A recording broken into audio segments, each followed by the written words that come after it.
안개가 하늘을 두 쪽으로 가르던 밤이었습니다. 거센 비바람이 마을을 통째로 삼킬 듯 몰아치고 있었습니다. 그 한가운데 한 노인이 서 있었습니다.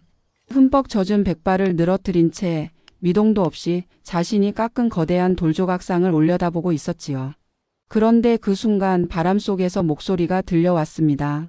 사람의 것이 아닌 돌 자체가 울부짖는 듯한 서늘한 목소리였습니다. 너는 영원히 외로우리라.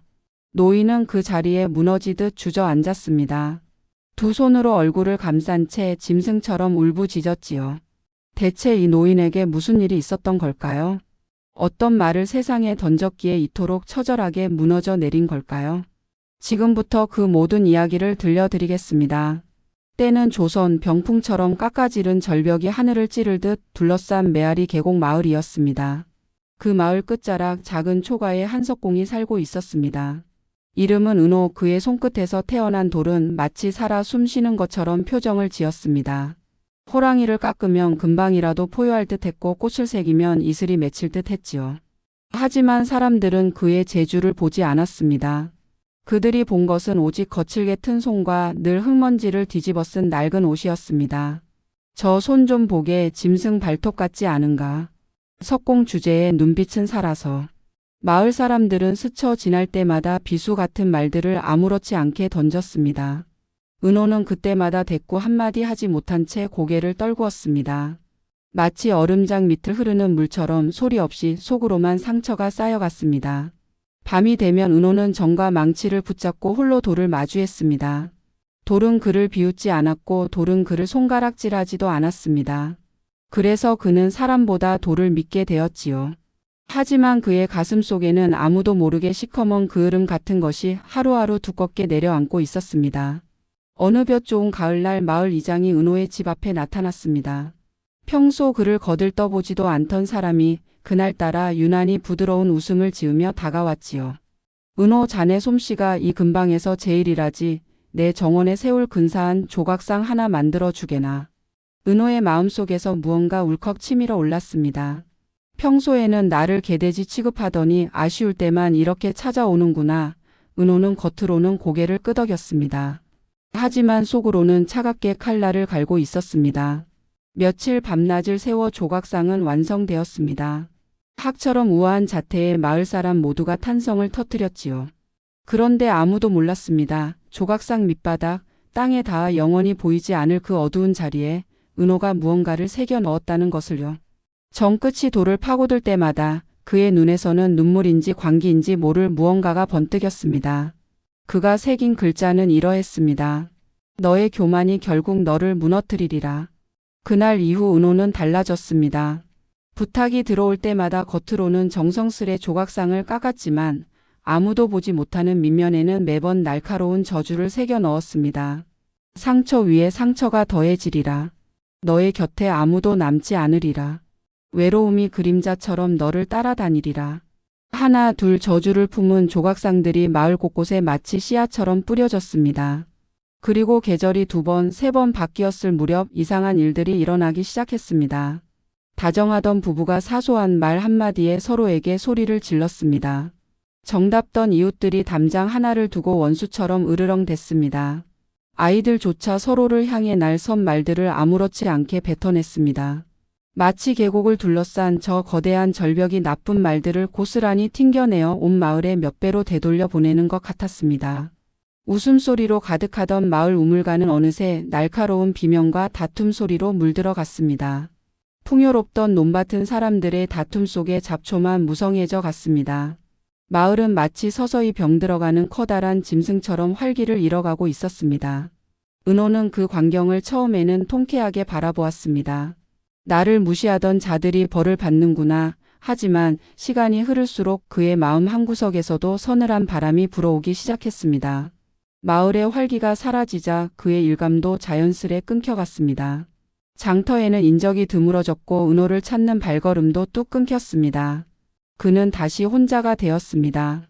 아니, 예전보다 더 깊은 외로움이었습니다. 예전에는 적어도 비난이라도 그를 향한 사람들의 관심이었습니다. 하지만 이제는 그마저도 없었습니다. 텅 빈 작업실에서 은호는 매일 밤 정을 쥔 채 우두커니 앉아 있었습니다. 마치 자기 자신도 하나의 차가운 돌덩이가 되어버린 것처럼요. 그러던 어느 밤 하늘이 무섭게 갈라지며 폭풍이 몰아쳤습니다. 은호는 무언가에 홀린 듯이 집을 나섰습니다. 발걸음이 향한 곳은 자신이 가장 먼저 깎았던 그 학 조각상 앞이었습니다. 빗줄기가 화살처럼 얼굴을 때렸지만 그는 눈을 감지 않았습니다. 그 순간 계곡 전체가 울리기 시작했습니다. 마치 거대한 짐승이 포효하듯 절벽과 절벽 사이에서 소리가 튕기고 또 튕겨 점점 커졌습니다. 그리고 은호는 들었습니다. 자신이 새겼던 그 저주의 문장들이 바람을 타고 자신을 향해 되돌아오는 소리를. 너의 교만이 너를 무너뜨리리라. 너는 영원히 외로우리라. 마치 계곡 전체가 하나의 거대한 입이 되어 그를 심판하는 것 같았습니다. 은호는 그 자리에 털썩 무너져 내렸습니다. 두 손으로 땅을 움켜쥔 채 짐승처럼 울부짖었습니다. 아, 내가 세상에 던진 그 독한 말들이 결국 나에게 돌아왔구나. 남을 찌르려던 그 칼끝이 결국 나 자신을 겨누고 있었구나. 동이 트자마자 은호는 망치와 정을 다시 손에 쥐었습니다. 하지만 이번에는 목적이 달랐습니다. 그는 마을 곳곳을 돌아다니며 자신이 세운 조각상들을 하나하나 힘겹게 뒤집기 시작했습니다. 어떤 것은 그의 몸집보다 몇 배는 컸습니다.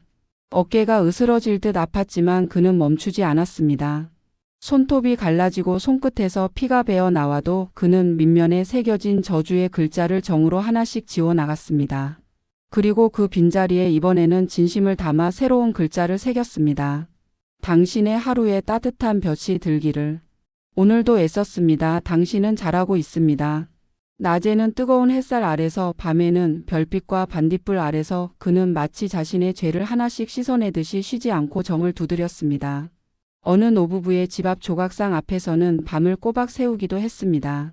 마지막 조각상 앞에 섰을 때 그의 손은 이미 성한 곳이 없었습니다. 하지만 그 어느 때보다 눈빛만은 맑았습니다. 그는 그 마지막 돌에 온 마음을 다해 새겼습니다. 당신은 누군가에게 따뜻한 하루가 될 수 있습니다. 그날 이후 거짓말처럼 마을에 변화가 찾아왔습니다. 계곡을 타고 불어오던 바람이 달라졌습니다. 사람들의 입에서 나오는 말들이 조금씩 부드러워졌습니다. 다투던 이웃은 서로에게 먼저 손을 내밀었고 소원했던 부부는 다시 서로의 손을 맞잡았습니다. 아이들의 웃음소리가 다시 우물가에 울려 퍼졌습니다.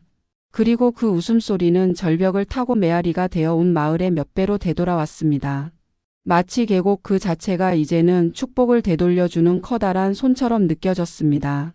사람들은 하나둘 은호를 찾아와 그의 갈라진 손을 꼭 붙잡아 주었습니다. 은호는 그제야 비로소 깨달았습니다. 우리가 세상을 향해 던지는 말 한마디 한마디는 결코 허공으로 사라지지 않는다는 것을요. 그것은 마치 계곡의 메아리처럼 반드시 되돌아와 결국 자기 자신의 삶과 운명을 만들어낸다는 것을요. 내가 세상에 던진 말은 바람을 타고 돌아와 결국 너의 보금자리를 만든다. 째깍째깍째깍 텅 빈 오두막 안에 시계 소리만이 홀로 울리고 있었습니다. 한 청년이 싸늘하게 식어버린 손을 부여잡은 채 미동도 없이 앉아 있었습니다. 그의 눈에서는 붉은 눈물이 뚝뚝 떨어지고 있었습니다. 피눈물이었습니다. 아버지, 조금만 더 기다려 주시지. 청년의 손에 들린 낡은 태엽시계는 멈춰 있었습니다. 마치 시간 그 자체가 그를 벌하듯 차갑게 굳어 있었지요.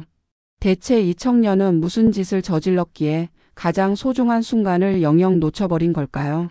지금부터 째까기는 태엽 소리를 따라 그 비극의 시작으로 거슬러 올라가 보겠습니다. 옛날 옛적 지붕마다 거대한 태엽 장치가 맞물려 돌아가는 신비한 기와 마을이 있었습니다. 사람들은 마치 온 마을이 하나의 거대한 심장인 양 시계의 째까김에 맞추어 눈을 뜨고 잠들었습니다. 그 마을 한복판 자그마한 공방에 단우라는 젊은 수리공이 살고 있었습니다. 그의 손끝은 마치 마법과도 같았습니다. 멈춰버린 심장처럼 죽어있던 시계도 그의 손이 닿기만 하면 다시 째깍째깍 힘차게 뛰기 시작했지요. 사람들은 그의 솜씨를 칭송했습니다. 하지만 단우의 마음 깊은 곳에는 아무도 모르는 어두운 그림자가 자라고 있었습니다. 그것은 바로 탐욕이었습니다.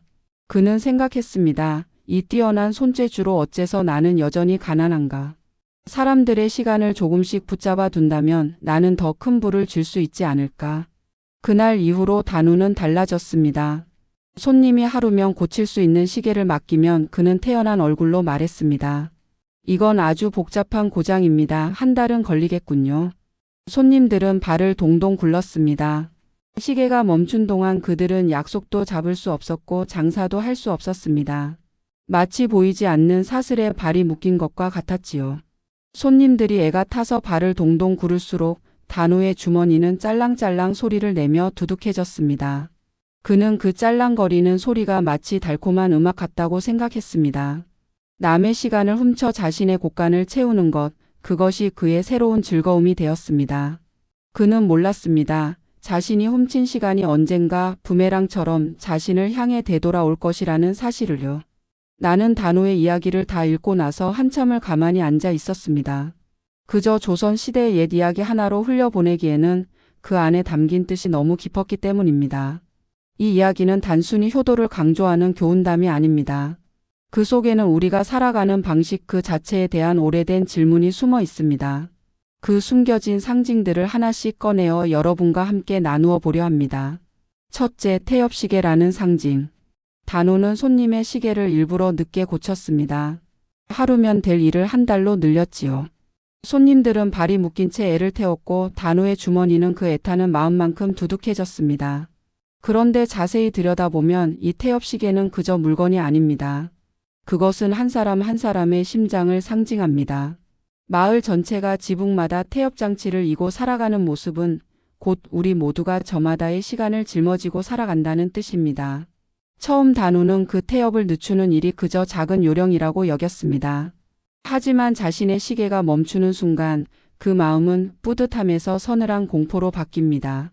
남의 심장을 함부로 늦춘 죄가 결국 자신의 심장을 멈추게 한다는 사실을 깨달았기 때문입니다. 태엽시계는 마치 우리의 숨결과 같습니다.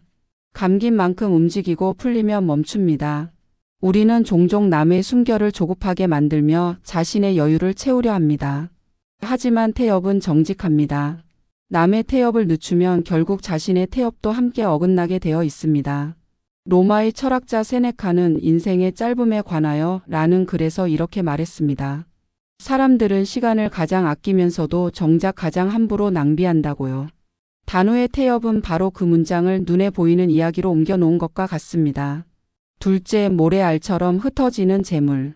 단호는 남의 시간을 훔쳐 재물을 쌓았습니다. 짤랑거리는 엽전 소리에 취해 그 재물이 영원히 자신의 것이 될 거라 믿었지요.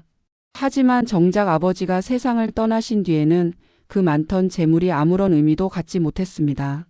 불을 쌓을 때 단호는 뿌듯함과 우월감을 느꼈습니다. 하지만 그 재물로도 아버지의 마지막 순간을 되돌릴 수 없다는 것을 안 순간 그 감정은 허망함으로 완전히 무너져 내렸습니다. 재물은 손안의 모래알과 같습니다. 움켜쥘수록 손가락 사이로 더 빨리 빠져나갑니다. 반면 시간은 모래알이 아니라 흐르는 강물과 같습니다. 한번 흘러가면 같은 물결은 다시 돌아오지 않습니다. 그리스의 철학자 헤라클레이토스는 같은 강물에 2번 발을 담글 수 없다고 말했습니다. 단호가 산길을 아무리 힘껏 달려도 아버지께 닿지 못했던 그 발걸음은 바로 이 문장을 온몸으로 보여주는 장면입니다. 셋째, 닿지 않는 발걸음. 정가를 받은 단호는 신발도 신지 못한 채 산길을 내달렸습니다. 하지만 발걸음은 늪에 빠진 듯 나아가지 않았습니다. 온 힘을 다해도 시간은 그를 기다려주지 않았습니다. 처음의 조급함은 점점 두려움으로 바뀌었고 오두막에 도착한 순간 그 두려움은 돌이킬 수 없는 절망으로 굳어버렸습니다. 시간은 손님과 같습니다. 문 앞에 서 있을 때 정중히 맞아들이지 않으면 손님은 조용히 발길을 돌려 다시는 찾아오지 않습니다.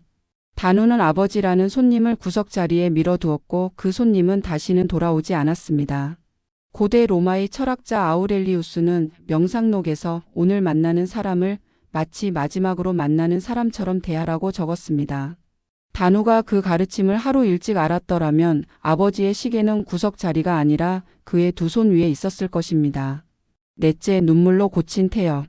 단호는 아버지의 시계 앞에서 밤을 새웠습니다. 이번에는 단 한 푼의 삭도 바라지 않았습니다. 오직 참회하는 마음으로 태엽을 하나씩 정성껏 고쳐 나갔습니다. 절망 속에서 시작된 그 밤샘은 조금씩 후회를 지나 마침내 잔잔한 평온함으로 이어졌습니다. 째까기는 소리가 다시 울리던 순간 그 평온함은 눈물 섞인 감사함으로 완성되었습니다. 눈물로 고친 태엽은 마치 갈라진 땅에 내리는 단비와 같습니다. 메마른 마음에도 비가 내리면 다시 풀이 돋아나듯 진심 어린 뉘우침은 멈춰버린 관계에도 다시 숨결을 불어넣습니다. 동양의 스승 공자는 논어에서 허물을 고치기를 꺼리지 않는 것이 곧 군자의 길이라고 말했습니다. 단우가 사들 받지 않고 사람들의 시계를 고쳐준 그 행동은 바로 그 가르침이 산속에서 피어난 모습이었습니다. 이 이야기가 우리에게 건네는 말은 단순합니다. 시간은 사고 파는 물건이 아니라 서로 나누어야 할 선물이라는 것입니다. 우리는 살아가며 종종 남의 시간을 대수롭지 않게 여깁니다. 약속에 늦고 기다림을 당연하게 여기고 소중한 사람의 부탁을 다음으로 미룹니다. 하지만 단우의 태엽시계가 우리에게 말해줍니다. 그렇게 미룬 시간은 결국 우리 자신에게 되돌아온다는 것을요. 오늘 내 곁에 있는 사람의 시간을 소중히 여기는 것, 그것이야말로 우리가 이 이야기에서 배워야 할 가장 쉬운 그리고 가장 어려운 지혜일 것입니다. 세월은 사람을 기다리지 않는다. 우리 옛 어른들은 이런 말씀을 하셨습니다. 소 잃고 외양간 고친다. 단우가 밤새 눈물로 아버지의 태엽을 고치던 그 모습이 바로 이 속담 그대로였습니다. 이미 소는 떠난 뒤였지요. 또 다른 속담도 있습니다. 세월은 사람을 기다리지 않는다. 단우가 산길에서 아무리 발버둥을 쳐도 결국 아버지께 닿지 못했던 그 순간을 이보다 더 정확히 설명해 주는 말이 또 있을까요? 지금까지 저는 여러분과 함께 단우의 이야기를 따라 걸어왔습니다. 남의 시간을 훔쳐 재물을 쌓던 청년이 결국 자신에게 가장 소중한 시간을 잃고 나서야 비로소 깨닫는 이야기였지요. 태엽시계는 사람의 심장이었고 재물은 손안의 모래알이었으며 닿지 않던 발걸음은 되돌릴 수 없는 시간 그 자체였습니다. 그리고 눈물로 고친 태엽은 늦었지만 결코 헛되지 않은 뉘우침의 소리였습니다. 이 이야기를 정리하며 저도 제 이야기를 하나 꺼내볼까 합니다. 저 역시 살아오면서 누군가의 부탁을 나중에 해줄게 라는 말로 몇 번이나 미루었던 기억이 있습니다. 그 나중이 영영 오지 않을 수도 있다는 것을 그때는 미처 알지 못했습니다. 단우의 이야기를 쓰면서 저는 문득 제 부모님께 걸었던 마지막 전화가 언제였는지를 떠올려 보았습니다. 그 순간 가슴 한켠이 뜨끔했습니다. 우리는 모두 크고 작은 단우를 마음속에 하나씩 품고 사는 것이 아닐까요? 제가 이 이야기에서 얻은 저만의 관찰은 이것입니다. 시간은 쌓아두는 것이 아니라 흘려보내며 나누는 것이라는 사실입니다. 우리는 돈은 저축하려 애쓰면서도 정작 사랑하는 사람과의 시간은 저축할 수 없다는 것을 자주 잊고 삽니다. 하지만 단우의 태엽시계가 다시 째깍이기 시작했듯이 우리의 시간도 오늘 이 순간 다시 시작할 수 있습니다. 늦은 후회가 아니라 지금의 다정함으로 말입니다. 오늘 하루도 애쓰며 살아오신 여러분께 작은 부탁을 드리고 싶습니다. 잠들기 전 오늘 하루 곁에 있어준 사람에게 짧은 안부 한마디를 건네보시는 건 어떨까요? 그 한마디가 훗날 가장 따뜻한 태엽 소리로 남을 테니까요. 오늘 이야기는 여기까지입니다. 다음에도 더 좋은 이야기로 찾아뵙겠습니다. 여러분도 잘 자요.